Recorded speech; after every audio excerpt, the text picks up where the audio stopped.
देश की सबसे बड़ी अदालत में मंगलवार को एक बार फिर बुलडोजर जस्टिस पर सुनवाई हुई तो न सिर्फ सरकारें बल्कि आम लोगों के लिए कोर्ट ने कई ऐसे दिशा निर्देश दिए जिसे जानना और समझना सबके लिए जरूरी है। 1 अक्टूबर को हुई सुनवाई के दौरान सुप्रीम कोर्ट ने साफ कर दिया है, अगर कोई व्यक्ति आरोपी है या फिर दोषी साबित हो चुका है तो भी उसके खिलाफ बदले के तौर पर बुलडोजर कार्रवाई नहीं की जा सकती। सुप्रीम कोर्ट ने मंगलवार को हुई सुनवाई के दौरान एक बात और साफ कर दी है कि सुप्रीम कोर्ट के दिशा निर्देशों का उल्लंघन अदालत की अवमानना माना जाएगा। अगर तोड़फोड़ अवैध पाई गई तो संपत्ति को वापस करना होगा। अगली सुनवाई तक अंतरिम आदेश जारी रहेगा।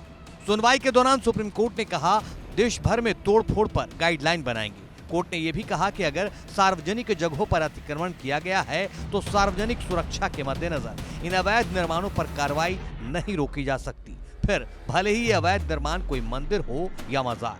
जस्टिस BR गवई और जस्टिस KV विश्वनाथन की बेंच ने इस पूरे मामले में सुनवाई की। इससे पहले 17 सितंबर को बेंच ने पूरे देश में बुलडोजर कार्रवाई पर अंतरिम रोक लगा दी थी। कोर्ट की तरफ से कहा गया था कि 1 अक्टूबर तक बिना उसकी इजाजत की कोई बुलडोजर कार्रवाई न की जाए। फिलहाल सुप्रीम कोर्ट ने इस मामले को फैसले के लिए रिजर्व रख लिया है। वहीं 17 सितंबर के अपने अंतरिम आदेश को आगे बढ़ा दिया है। कोर्ट ने कहा है कि इस अंतरिम आदेश के खिलाफ उठाया गया कोई भी कदम अदालत की अवमानना होगा। इस बीच कोर्ट में सभी पक्षों ने अपनी दलीलें रखी। सुनवाई के दौरान सॉलिसिटर जनरल तुषार मेहता ने कहा, इस तरह की कार्रवाइयों को सांप्रदायिक रंग दिया जाता है। तो उन्होंने कहा कि विध्वंस की कुछ कार्रवाइयों के चलते पूरे के पूरे कानून को रद्द नहीं किया जा सकता है।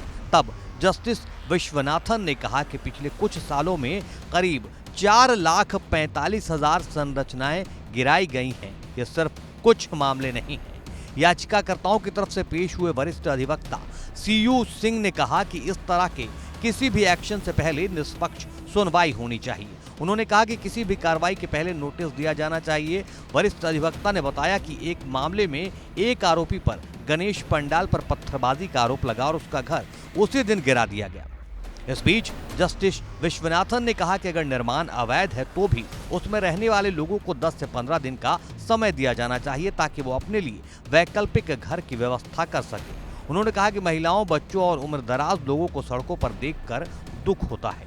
सुनवाई के दौरान जस्टिस विश्वनाथन ने एक सलाह दी। उन्होंने कहा कि विध्वंस प्रक्रिया की वीडियोग्राफी की जानी चाहिए ताकि बाद में अदालतें यह पता लगा सके कि कार्रवाई वैध थी या नहीं।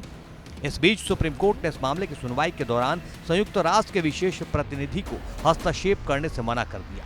कोर्ट ने कहा कि हमें किसी अंतर्राष्ट्रीय संस्था की जरूरत नहीं है, भारत में पर्याप्त विशेषज्ञ मौजूद हैं।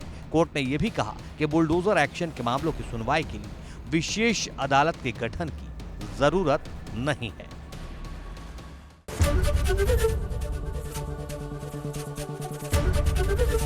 ABP गंगा, खबर आपकी, जुबान आपकी।